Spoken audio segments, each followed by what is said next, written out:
आने की जय। योग योगेश्वर महापुर रामलाल जी, योग माता ने मुल्केश्वर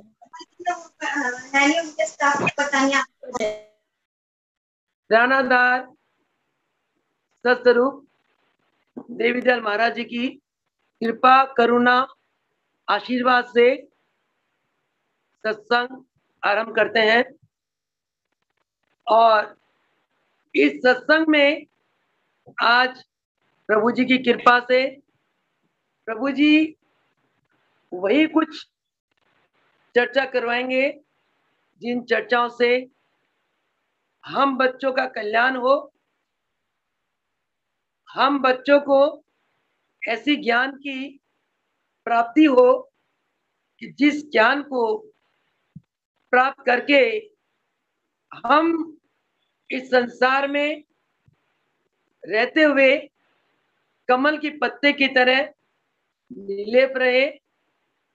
हमारे जीवन में कुछ भी कष्ट आए, हम उस कष्ट की घड़ियों को हंस हंस के टाले, सब्र के साथ, सहनशीलता के साथ, संतोष के साथ, और हमारे जीवन में जो खुशियां आए उन खुशियों को अनुभूत करते हुए हम बार बार अपने गुरुदेव, अपने भगवान का शुक्राना करते चले और शुक्राने के गीत गाते चले और अपना जीवन और जन्म को सफल बनाते हुए दिव्य बनाते चले जाए। आज कुछ ऐसी ज्ञान का चर्चा महाराज जी अपनी कृपा करुणा आशीर्वाद से करवा रहे हैं। गुरुदेव के चरणों में यही प्रार्थना, हे प्रभु, सत्संग में आए हुए अपने बच्चों को इस प्रकार का ज्ञान देकर अपने बच्चों का जीवन सुखमय, आनंदमय, भक्तिमय, योगमय, ज्ञानमय बनाते हुए अपने बच्चों को मोक्ष पद की प्राप्ति की ओर अग्रसर कराना, ऐसी प्रार्थना है प्रभु जी के चरणों में। इसी प्रार्थना के साथ आज का सत्संग आरंभ करते हैं। आज के सत्संग में महाराज जी कुछ प्रश्न लेकर आए हैं। वो प्रश्न आप बच्चों से महाराज जी पूछना चाहते हैं और आप बड़े धीरज के साथ अपना पहले नाम बताएं, अपने माइक को अनम्यूट करें, उसका जवाब देकर माइक को म्यूट कर दें। जब महाराज जी अगला सवाल पूछवाते हैं, जिसने भी बोलना है वो माइक को अनम्यूट करके पहले अपना नाम बोलेंगे और उसका जवाब देकर माइक को म्यूट कर दें। एट ए टाइम सभी भगत ना बोले, ताकि इस सत्संग में एक डिसिप्लिन मेंटेन रहे, शांति मेंटेन रहे।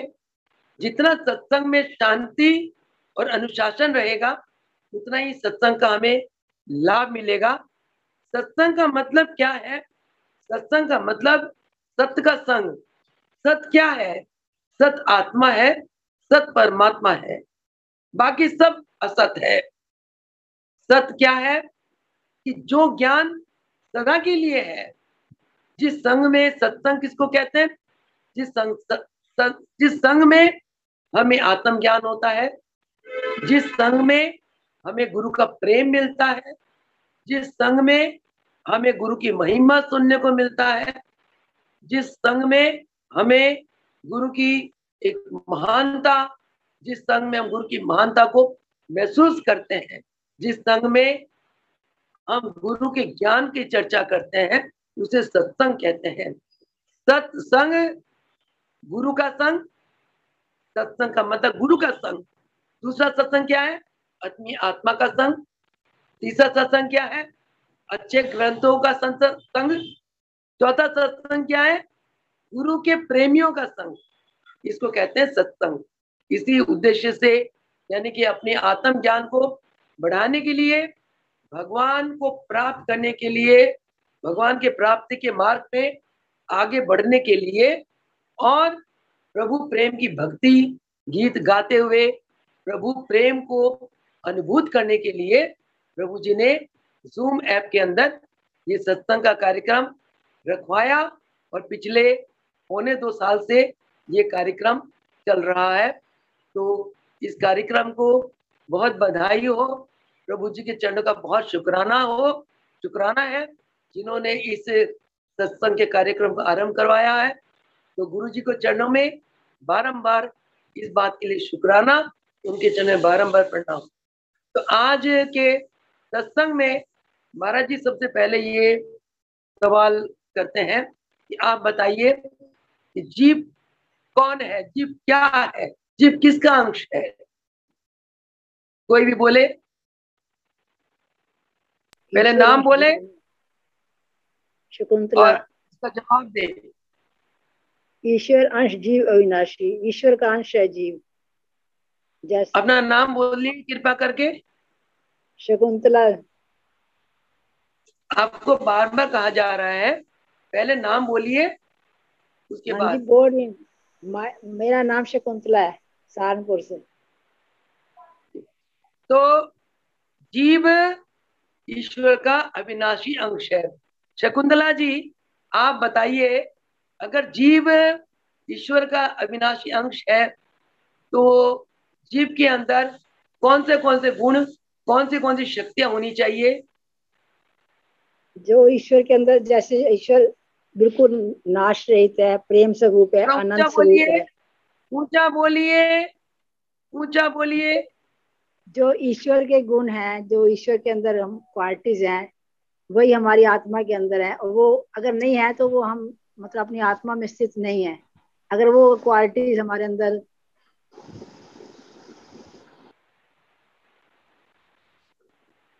हाँ ठीक है, शकुंतला जी का कहना यह है कि जो ईश्वर के अंदर अंश है वही अंश प्रत्येक मानव के अंदर विद्यमान है। जो ईश्वर के अंदर शक्तियां हैं, जो ईश्वर के अंदर गुण है, जो पावर्स है, वो सभी पावर्स, सभी सद्गुण प्रत्येक मानव के अंदर है। प्रेम परंतु स्वरूप है जैसे वो।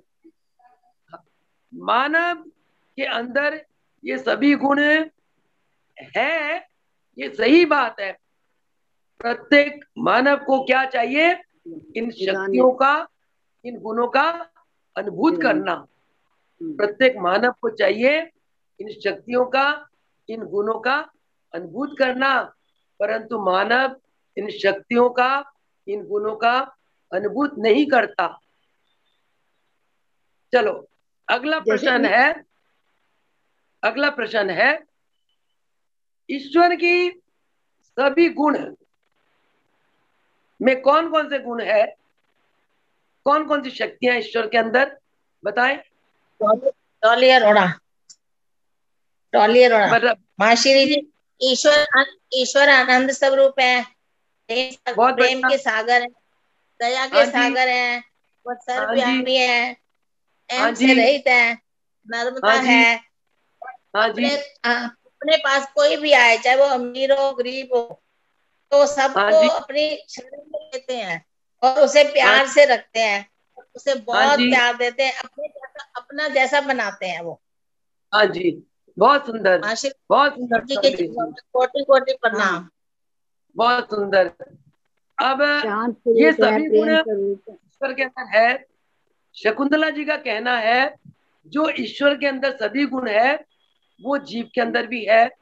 अगला सवाल ये है, यदि ईश्वर के ये सभी गुण, सभी शक्तियां जीव के अंदर है, फिर भी जीव क्यों दुखी है? कौन बताएगा? रितु, रितु गुप्ता। रितु गुप्ता कहाँ से? चंडीगढ़ से मासी जी। चंडीगढ़ से। अपने स्थान भी बताया करो। रितु गुप्ता बताएं कि ये सभी पावर, सद्गुण जीव के अंदर होते हुए भी जीव क्यों दुखी है? जीव अपने व्यवहार की वजह से दुखी है। पहली बात है, क्या व्यवहार? गुण तो हमारे अंदर, भला हमें पता होता है हमारे अंदर ये सब शक्तियां हैं, लेकिन हम हाँ, अपने गुणों का सदुपयोग नहीं करते। व्यवहार जो हमारा होता है वो प्रैक्टिकल नहीं होता है। हम कभी भी कभी भटक जाते हैं अपनी का कामनावश कह लो या व्यवहारिक गृहस्थीवश कह लो, कुछ ना कुछ कारण से हम जो हमारे गुण है उनका सदुपयोग नहीं करते, इसलिए हम व्यवहारिक रूप से थोड़ा सा भटक जाते हैं। हाँ, तो हम इन गुणों को अनुभूत क्यों नहीं कर पाते? कारण क्या हुआ? नीतू जी का कहना है ईश्वर की गुणों को हम इसलिए अनुभूत नहीं कर पाते क्योंकि हम संसार के प्रति आसक्त हो जाते हैं, संसार के प्रति आसक्त हो जाते हैं, हम बाहर मुखी हो जाते हैं और अपने अंदर के गुणों को, शक्ति को पहचान नहीं पाते। जैसे हिरनी के नाभि में कस्तूरी है, हिरनी को 24 घंटे कस्तूरी की खुशबू आती रहती है। हिरनी सोचती है ये खुशबू कहाँ से आती है, उसके मन में ये आता है क्योंकि हिरनी अंतर्मुखी नहीं है, उसको ज्ञान नहीं है कि मेरी मां नाभि में कस्तूरी है, वो खुशबू आ रही है मुझे, मेरे अंदर ही खुशबू है, वो खुशबू मुझे आ रही है। वो ये सोचती है तो जंगल में हरे घास फूस है, उनमें कहीं ये खुशबू होगी। तो हिरनी सारा जीवन इस खुशबू के पीछे, इस घास फूस को ढूंढने के पीछे भटकती रहती है।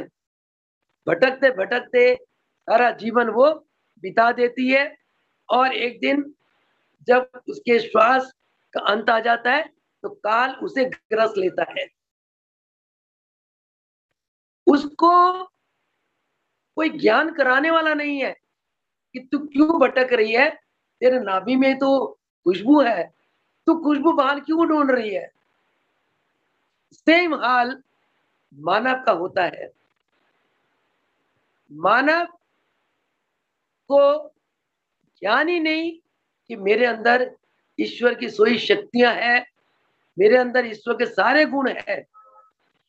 वो अपने अंदर के इन बातों को ना जानते हुए वो बाहर ढूंढता है, बाहर जाता है, सुख आनंद शक्तियां प्राप्त करने के लिए बाहर मुखी हो जाता है और भटकता भटकता एक दिन तीर्थों में जाता है। वो सोचता है तीर्थों में मुझे भगवान मिल जाएंगे। वो संसार के सुख भोगों में जाता है, वो सोचता है इन सुख भोगों से मुझे स्थायी आनंद की प्राप्ति होगी, आत्म आनंद की प्राप्ति होगी।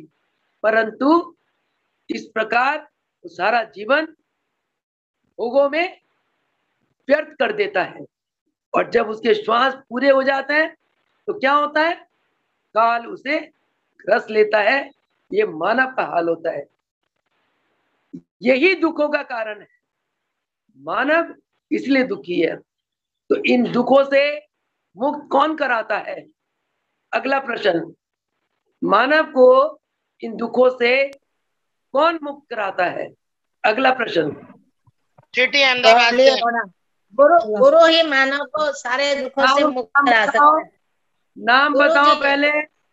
सिटी डॉली अरोड़ा अहमदाबाद दिल्ली से से। एक जना नाम डॉली अरोड़ा बताओ। दिल्ली, डॉली अरोड़ा दिल्ली से। डॉली तुम बोल चुकी हो। अगर ठीक है। अगला अगला सिटी चंद्रकला का नाम आ अहमदाबाद रहा है। से हाँ सिटी चंद्रकला बोली। अहमदाबाद से ये सारे दुख चंद्रकला, सिटी अहमदाबाद से स्वीटी अहमदाबाद से बोलो। हाँ जी, गुरु ही गुरु जो ईश्वर के रूप में गुरु हमें मिलते हैं अपने किसी कर्मों से, वो ही हमें ज्ञान देते हैं और हमारी अज्ञानता को दूर करते हैं। हाँ, बहुत बढ़िया, बहुत बढ़िया। तो गुरु को आपने, स्वीटी जी ने अहमदाबाद से कहा कि गुरु ईश्वर के रूप में हमें ज्ञान देते हैं। आप बताएं, आपने गुरु को ईश्वर के समान कैसे मान लिया? बताएं। ईश्वर, मैं चंद्रकला मैं बता रही बताऊं? हूँ। चंद्रकला बताओ। हाँ चंद्रकला चंद्रकला दिल्ली। हाँ मैंने बताओ, अपने दिल्ली गुरु से। को हाँ मेरे को गुरु ने इतना प्यार दिया है कि मैंने उनको अपना भगवान माना। उन्होंने मुझे आनंद की वो दी है, अच्छा, आनंद की धारा दी है। गुरु को केवल आपने ही भगवान माना कि सारा संसार भगवान मानता है? सारा गुरु शक्ति संसार को, मानता है, सारा संसार मानता है, पर मैंने अनुभूत करा है, गुरु मैंने को अनुभूत करा है। कि गुरु ने आपको प्यार दिया, गुरु आपके भगवान है, केवल आपके लिए है नहीं है, संसार के लिए है। सबके लिए। आप ये बताएं, अगला सवाल, कि सारा संसार गुरु को भगवान के समान क्यों मानता है? आपने क्योंकि गुरु वो के अंदर ईश्वर, कौन से गुण देखे? मैंने गुरु के अंदर प्रेम देखा, सब गुण देखे हैं, कोई ऐसा गुण नहीं जो उसके अंदर ना होता है। या प्रेम, आनंद, हर चीज उसके अंदर है। आप बखान करें, बखान करें, हर चीज का मतलब बखान करें। एक मैं एक आनंद, एक ये आनंद दिया, क्योंकि मैं जहां भी रहती हूँ मेरे को गुरु सामने दिखाई देते हैं, मैं उनको भगवान मानती हूँ, कि मुझे ये लगता है मेरे महाराज जी सब कुछ करने वाले हैं। मैं समझ गई, मैं समझ गई, आप भगवान मानते हैं। आप महाराज जी के उन गुणों को एक एक करके बताएं, किस गुणों के आधार में आप महाराज जी को भगवान मानते हो, जैसा संसार भगवान मानता है महाराज जी को। एक एक करके गुण बताएं। दीदी मैं बोलूं? One by one. सद्गुरुदेव भगवान की जय। पहला तो मैंने जब प्रभु जी के चरणों में आई तो मैंने देखा कि जो मार्गदर्शन हमको नहीं मिलता सही, वो मार्गदर्शन गुरु जी एकदम दर्शा देते हैं, अपने पावन चरणों में रहकर बताते हैं, मार्गदर्शन दिखाते हैं। सत्य का मार्ग प्रभु जी, सत्य का मार्ग, सत्य का मार्ग दिखाते हैं। फिर गुरु जी दर्शाते हैं। सत्य किसको कहते हो? सत्य उसी को कहते हैं दीदी, जिससे हमारे भगवान, हमारे गुरु प्रसन्न होते हैं, जिससे हमारी आत्मा को शांति मिलती है। हम जिस परिवार में रहते हैं वो परिवार वाले भी प्रसन्न रहते हैं। एक मिनट, सत्य का मार्ग का एक शॉर्ट आंसर है कि आत्म मार्ग। गुरु हमें आत्म मार्ग दिखाते हैं, पहला गुण। अगला बताओ। दूसरा दीदी, प्रभु जी हमें भक्ति का मार्ग दिखाते हैं। अगर गुरु ना मिले तो हमें अच्छा, अगला, हाँ, भक्ति किसको कहते हैं? भक्ति इसी को कहते हैं दीदी, जो हमारे को हमारे गुरु जी के चरणों से मिलती है, जिसका हम गुणगान करने से हम ऐसा, हमारी आत्मा को एहसास हो जाता है कि ये इंसान सामने वाला हमारे साथ गलत कर रहा है या गलत करेगा, या हमने ये गलत करा है, तो हमारी आत्मा डरने लग जाती है। ये सिर्फ प्रभु जी की भक्ति से ही हमारे को मिलता है। प्रभु जी की भक्ति से ही हमारे को सारे मार्ग क्लियर हो जाते हैं। इसका ये है कि ये बहुत ठीक है। भक्ति का मतलब ये है, भक्त, भक्त मीन्स परहित। गुरुजी हमें भक्ति का मार्ग, यानी के गुरुजी हमें दूसरों के लिए जीना सिखाते हैं, प्रेम का मार्ग, दूसरों से प्रेम करना सिखाते हैं।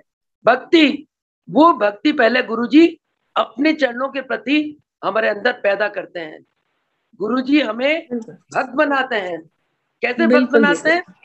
हमारे जीवन में कोई ना कोई हमारे अपने कर्मों के कारण कष्ट आ जाता है, कष्ट आ जाता है, तो गुरुजी, जब हम उनके चरणों में प्रणाम करते हैं, गुरुजी अपनी पावर से हमारे कष्ट को दूर कर देते हैं और हम गुरु के प्रति समर्पित हो जाते हैं। पहले गुरुजी अपने प्रति समर्पण भाव हमारे अंदर लाते हैं, इसको भक्ति कहते हैं। पर ही दूसरों के लिए भक्ति मार्ग में अपना स्वार्थ खत्म हो जाता है, स्वार्थ जड़ से खत्म हो जाता है। तो ये भक्ति यानी कि गुरु अपने प्रति हमारे अंदर एक प्रेम पैदा करते हैं, एक अपनापन पैदा करते हैं, एक श्रद्धा पैदा करते हैं। जैसे दीदी सबके माइक म्यूट करा दीजिए, बाकी सब माइक म्यूट करो, बाकी सब माइक म्यूट करो। मीनू, जैसे जो बात की, तुम्हारे बच्चे का एडमिशन का काम था जी दीदी, तो गुरुजी ने क्या करा? अपनी पावर से, गुरुजी शरीर रूप से नहीं थे, शरीर रूप से गुरुजी विजयवाड़ा जा चुके थे, अपने सूक्ष्म शक्ति से तुम्हारे बच्चे का एडमिशन करा दिया, तुम्हारा काम करवा दिया। तो तुम्हारे दिल में गुरुजी ने अपने प्रति एक प्रेम पैदा करा, तो प्रेम तो तुम्हारे अंदर आ गया। अब ये प्रेम तुम संसार के किसी के प्रति भी पैदा कर सकते हो, इस प्रेम को संसार में किसी को भी दे सकते हो। जिसको ये प्रेम दे दोगे वो तुम्हारा बन जाएगा, गुरु जी का दिया हुआ प्रेम तुमने प्रिंसिपल को दिया, उनके प्रति आदर मान दिखाई, प्रिंसिपल तुम्हारी बन गई, तुम्हारे बेटे का बन गया, उसका काम संवर गया। यानी कि गुरु जी हमें भक्ति मार्ग कैसे दिखाते हैं?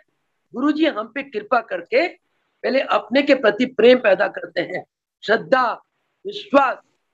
वो प्रेम श्रद्धा विश्वास हमारे आत्मा में पनपती है, फिर उस प्रेम श्रद्धा विश्वास का हम सदुपयोग करते हैं। इसलिए कहते हैं भक्ति का मतलब टू लिव फॉर अदर्स।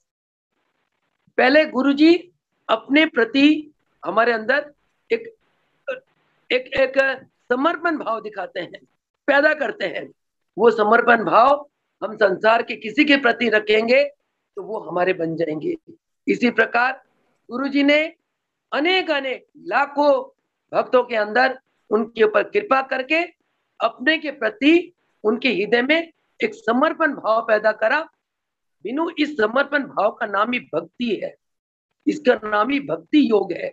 और इस भक्ति के कारण हम गुरु जी से प्रेम करते हैं।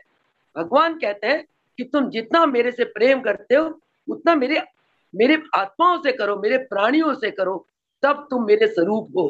गुरु जी हमें इसको भक्ति मार्ग कहते हैं। गुरु जी हमें उस मार्ग में ले जाना चाहते हैं कि जो हम प्रेम गुरु जी के प्रति रखते हैं वही प्रेम गुरु जी कहते हैं मेरे संसार के सभी प्राणियों के प्रति रखो। क्योंकि गुरु जी के अंदर जो पावर है, ईश्वरीय पावर है, उस पावर से गुरु संसार की सारी प्राणियों की सृष्टि करते हैं। तो बहुत अच्छी बात है। ये गुरु जी के दूसरा गुण है। भक्ति मार्ग में गुरु जी हमें आगे बढ़ाते हैं। और गुरु जी के अंदर कौन सी ईश्वरीय गुण आप बताएं जो आपको पता है? दीदी महाराज जी के चरणों में तो गुण ही गुण है, पर मैं इंसानी बुद्धि से बात कर रही हूँ क्योंकि मुझे इतना वक्ता नहीं हूँ जो एक्सप्लेन कर सकूं। जो मैंने देखा प्रभु जी के चरणों में, तीसरा प्रभु जी जो है बच्चों के अंदर अपने बच्चों में अहंकार नहीं रहने देते। गुरु जी के चरणों में अहंकारी व्यक्ति नहीं आ सकता। गुरु जी कहते हैं ये मेरा भोजन है, मेरा भोजन आपका अहंकार है बेटा, और मेरे से आप प्रेम भक्ति सब लिए चले जाओ, पर अहंकार कभी मत रखना। अगर अहंकार आ गया तो सब कुछ फेल है। हाँ, बहुत बढ़िया, बहुत सुंदर मीनू, बहुत सुंदर। प्रभु जी कृपा दीजिए कि हाँ, गुरु जी फरमाते हैं कि मुझको अपना अहम दे दो तो मेरे से सब कुछ ले लो। जी, ऐसा केवल गुरु ही कर सकते हैं, गुरु ही कर सकता है। बिल्कुल। इसलिए दीदी प्रभु जी, हाँ, चौथा बोलो। चौथा दीदी प्रभु जी हमेशा फरमाते हैं कि बेटा जब आपके पास सुख है तो आप ये समझो कि आपके पुण्य कर्म आपके साथ चल रहे हैं। पुण्य कर्मों को बढ़ाते चले जाओ ताकि आप पे कभी दुख ना आए। और जब कभी दुख खड़ा हो जाता है तो समझो कि आपके पुण्य कर्म खत्म हो गए हैं, आपके पाप कर्म बढ़ रहे हैं। तो आप पुण्य कर्म और पाप कर्म को समान करो, आप पुण्य को बढ़ाओ। प्रभु से प्रीत लगा के निष्काम भाव सेवा करने सिखाई प्रभु जी ने। प्रभु जी खुश होते थे सेवा से। प्रभु जी कहते थे मैं तू 10 घंटे ध्यान में बैठा रहे, मैं इससे प्रसन्न ना होकर मैं तेरी सेवा से प्रसन्न होऊंगा, तेरी सुमरन से प्रसन्न होऊंगा। प्रभु जी का एक श्वासों में प्रभु जी कहते थे अपने गुरु मंत्र का जाप करो। जैसे हमने अपने गुरु को देखा, अपने गुरु के दीवाने होते हुए। हमारे सबके गुरु जी प्राणादास सदगुरुदेव स्वामी देवीदयाल जी भगवान जी अपने गुरुओं के दीवाने रहे हैं। उन्होंने कहा है कि प्रभु से सच्चा प्रेम सच्ची प्रीत करो और हमेशा उनसे ये मांगो कि बेटा कि जो प्रभु जी आपने हमें प्रीत अपनी कृपा से दी है, आपने इस प्रीत को बढ़ाए। ये प्रीत हमें गुरु जी के चरणों में ही आके मिलती है। ये बहुत बढ़िया गुण है।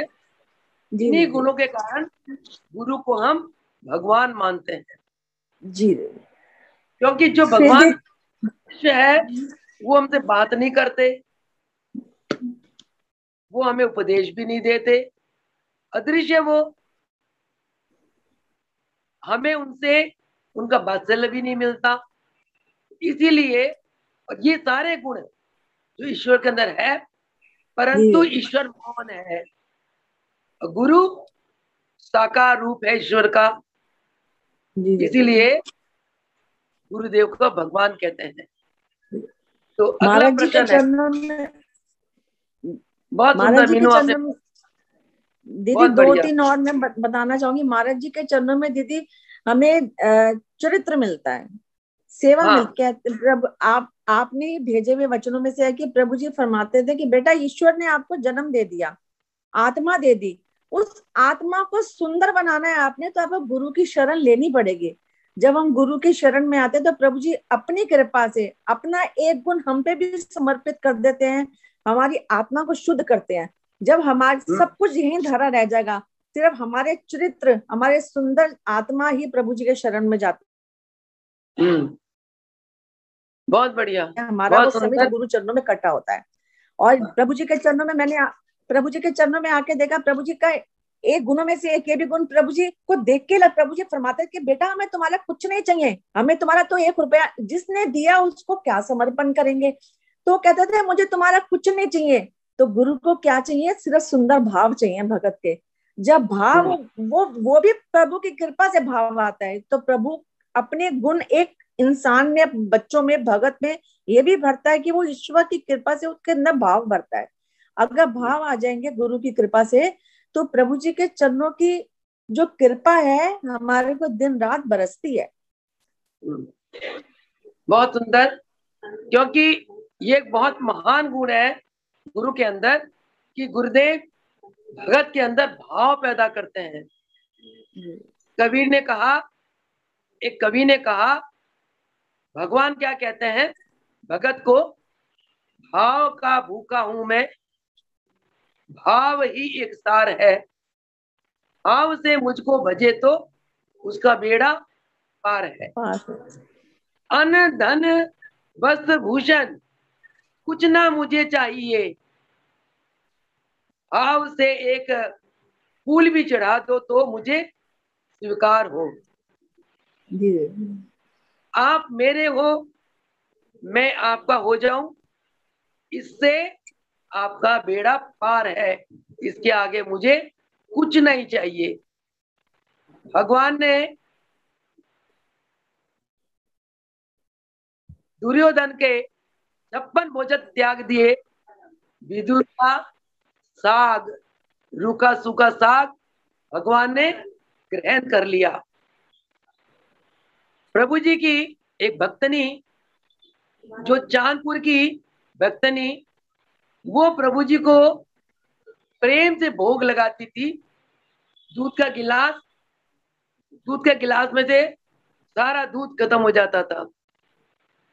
वो प्रभु जी को 2 रोटी, सत्यवती नाम है उसका, चांदपुर के शायद रघुनंदन प्रसाद जी की, वो चांदपुर के जो भक्त है रघुनंदन प्रसाद, जिनकी 11 लड़कियां, उनमें से एक बेटी सत्यवती जी, वो प्रभु जी को 2 रोटी का भजन भोग लगाती थी, बड़े प्रेम से खिलाती थी। प्रभु भोग लगा लो, भोग लगा लो, 1 रोटी गायब हो जाती थी। आज के युग में हम प्रभु जी के आगे थाली रख के भोग की भजन गाते हैं, थाली वैसी की वैसी रखी रहती है।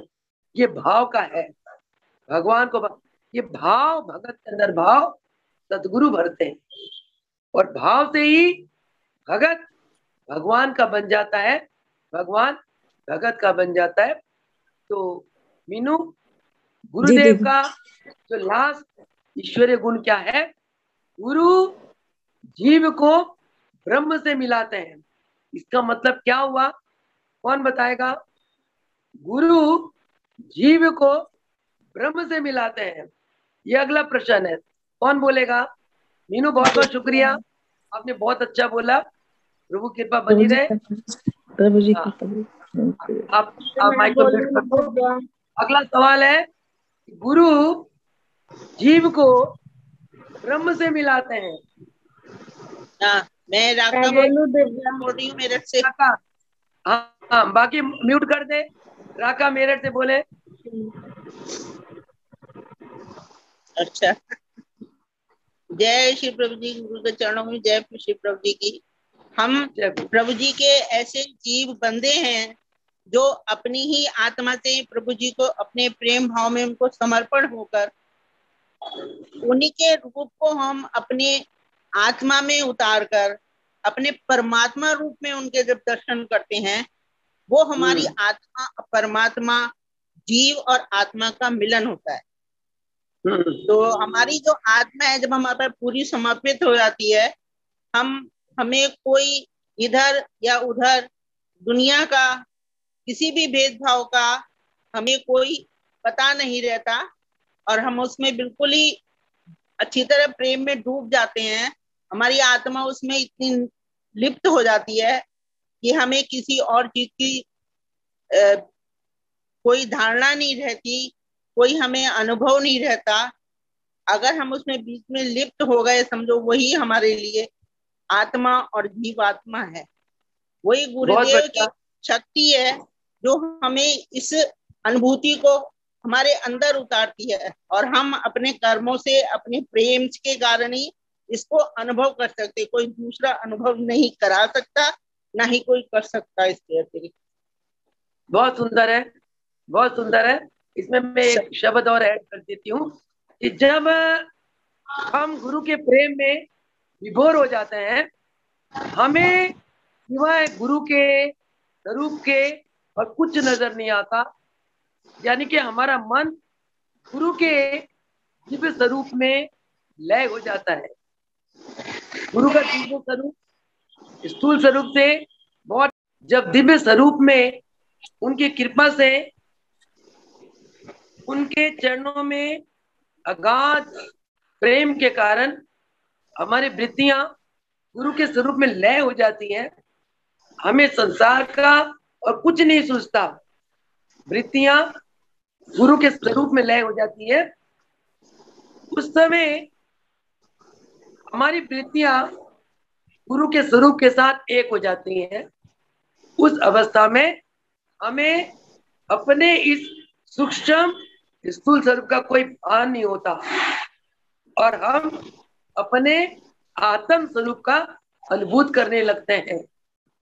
इस आत्म स्वरूप को ही ईश्वर का स्वरूप कहते हैं। उस ईश्वर के स्वरूप में हमारी वृत्तियां अभेद हो जाती हैं। इसी को ही परमात्मा की प्राप्ति कहते हैं। अगला सवाल है, गुरु का जो स्वरूप है, ईश्वरीय स्वरूप है, वो इस पंच तत्वों से बना हुआ स्थूल स्वरूप से बहुत हटके है। गुरु का जो ईश्वरीय स्वरूप है बहुत प्रकाशमान है, बहुत आनंदमय है। उस स्वरूप को आप इन भौतिक आंखों से, इन भौतिक शरीर से, इन भौतिक इंद्रियों से उस स्वरूप को नहीं देख सकते हैं। हर एक मानव के अंदर भगवान ने एक ज्ञान चक्षु दी है, जिसको अंग्रेजी में थर्ड आई कहा गया, तीसरा नेत्र। गुरु अपनी कृपा से शिष्य के प्रेम को देखते हुए, उसके अनन्य भाव को देखते हुए का उस तीसरे नेत्र को गुरु खोल देते हैं। वो अनुभूति का नेत्र है। उस तीसरे नेत्र से शिष्य जब उसकी वृत्तियां गुरु के स्वरूप में लय हो जाती हैं, गुरु अपना दिव्य स्वरूप के दर्शन कराता है। उस शिष्य को वो दर्शन पाकर शिष्य गुरु के उस दिव्य स्वरूप जो प्रकाशमान है, जो आनंदमान है, जो विशाल है, विश्वव्यापी है, उसमें शिष्य अभेद हो जाता है। शिष्य को अपनी तन मन की सुधि भूल जाती है। वो स्थूल स्वरूप से हटकर आत्म स्वरूप में जाकर उसके आत्म स्वरूप में स्थित होते हुए उसकी चेतना गुरु के दिव्य स्वरूप में लय हो जाती है। चेतना मतलब उसकी चित्त की वृत्तियां उसमें अभेद हो जाती है। उसको कहते हैं परमात्मा का साक्षात्कार या परमात्मा को पाना। ये चीज गुरु कराते हैं। आप बताओ, गुरु इतनी महान शक्ति के मालिक है जो जीव को ब्रह्म से मिला देते हैं। गुरु स्वयं ब्रह्म का स्वरूप है। गुरु गीता में कहा गया, गुरु ब्रह्म का रूप है। यानी कि गुरु विश्वव्यापी है, सिर्फ मेरे अंदर नहीं है, आपके अंदर है, उसके अंदर, सबके अंदर है। इस बात को देखने के लिए, महसूस करने के लिए हमारी दिव्य चक्षु चाहिए। ये चक्षु कौन देता है? ये चक्षु गुरु अपनी कृपा से देते हैं। इसीलिए गुरु के लिए क्या कहा गया? गुरु ब्रह्म का रूप है, गुरु ब्रह्म का रूप है, गुरु जीवन आधार, गुरु जीवन आधार, गुरु राह ही सार है, गुरु राह ही सार है और सकल निस्तार। गु कहते अज्ञान को, गु कहते अज्ञान को। अज्ञान क्या? अपने मैं को जगाना, अपने आप को कर्ता भाव में रखना, यह अज्ञानता है। अपने आप में देह अभिमान में रहना है, मेरा नाम फलाना है, मेरा ये देह है, मेरा ये जात है, मैं नर हूं, मैं नारी हूं, देह अभिमान में रहना, इसको अज्ञानता कहते हैं। गु कहते अज्ञान को। रू का अर्थ है नाश, रू का अर्थ है नाश। नाश किसका होता है? अज्ञानता का। क्या? कि तू है ही नहीं, मैं ही मैं हूं, तू ही तू है, ब्रह्म ही ब्रह्म है। रू का अर्थ है नाश। नाश करे अज्ञान को, यानी कि इस मैं को, अहम को जो नाश करता है, तब हमारे अंदर प्रकाश आता है। वह है गुरु प्रकाश। उस प्रकाश का नाम गुरु है। ये चीज कौन देता है?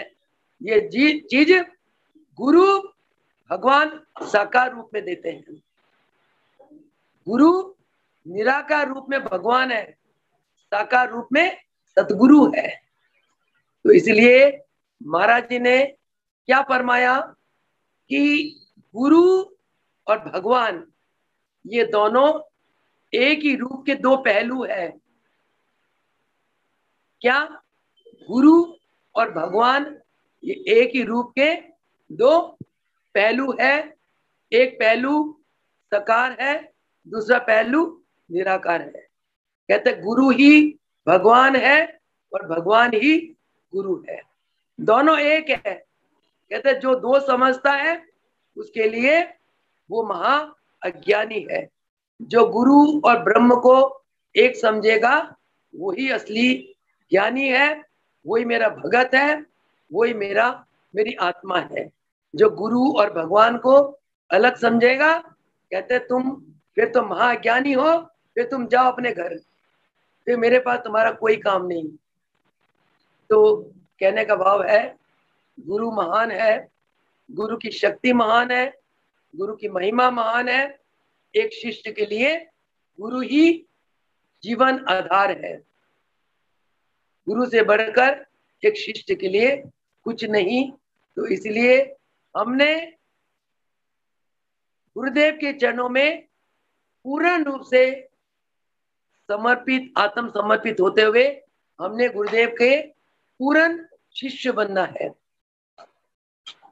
शिष्य दिए गुरु मिले तो भी सस्ता जान। शीश को हमने गुरु के चरणों में चढ़ा देना है। मन बुद्धि अहम तीनों गुरु के चरणों में समर्पित कर दो, तो गुरु की आप पर कृपा करुणा आशीर्वाद दिन दुगनी रात चुगनी बनेगी। इन्हीं शब्दों के साथ आज का सत्संग समाप्त करते हैं। उसके बाद सोमवार को फिर इस प्रकार के सत्संग चलाएंगे और आप बच्चों के अंदर आध्यात्मिकता के ऊपर, गुरु शक्ति के ऊपर, गुरु महिमा के ऊपर, गुरु भक्ति के ऊपर, गुरु की करिश्मा के ऊपर जितने प्रश्न हैं आप मन में लेकर आए और इनके ऊपर आप स्टडी करें, मनन करें। सोमवार को इसी प्रकार का सत्संग होगा जिसमें प्रश्नोत्तर का चर्चा चलेंगी। आपको प्रश्न किया जाएगा, आप एक एक करके उसका उत्तर देंगे, साथ साथ सत्संग भी चलेगा और हमारा ज्ञान प्रभु कृपा से बढ़ता चला जाएगा। गुरुदेव स्वयं ज्ञान बढ़ाएंगे, क्योंकि ज्ञान के बिना भक्ति नहीं है, भक्ति के बिना ज्ञान नहीं है, ज्ञान और भक्ति दोनों के बिना परमात्मा की प्राप्ति नहीं है। तो परमात्मा को प्राप्त करने के लिए ज्ञान और भक्ति हमने दोनों ही पाना है, और ये प्राप्त होती है केवल और केवल सत्संग से, और सत्संग से भी नहीं, ऐसे सत्संग के ऊपर गुरुदेव राम मूलक दयाल भगवान की कृपा करुणा आशीर्वाद अर्पण चाहिए। इन्हीं शब्दों के साथ आज की सत्संग को समाप्त करते हैं। चालीसा का समय हो गया है, इतने में ही वो सद्गुरुदेव भगवान की जय। और जिन भक्तों के मन में कुछ भी प्रश्न है, आप सोमवार को प्रश्न रख सकते हैं इस सत्संग में।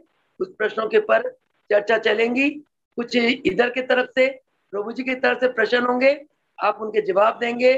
कुछ आप प्रश्न करेंगे तो प्रभु जी उन प्रश्नों का आपको जवाब देंगे। इस प्रकार सोमवार को हमारा सत्संग चलेगा। और कल प्रभु कृपा से रक्षाबंधन का शुभ त्योहार है, और कल संडे है करके जूम मीटिंग नहीं है। और कल के इस रक्षाबंधन के अवसर पर दिव्य योग मंदिर सेक्टर 7 करनाल के सभी भक्तों की तरफ से राम मूलक दयाल मिशन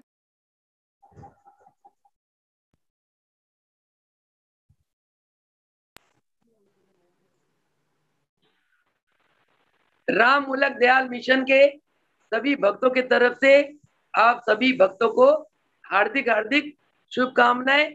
आपके भाइयों की उम्र और लंबी हो, स्वस्थ हो, भक्तिमय हो, सेवामय हो, ज्ञानमय हो, ध्यानमय हो, और आपके भाई लोग और भाइयों के परिवार सभी सुखी रहे, और आप सब लोग सुखी रहो।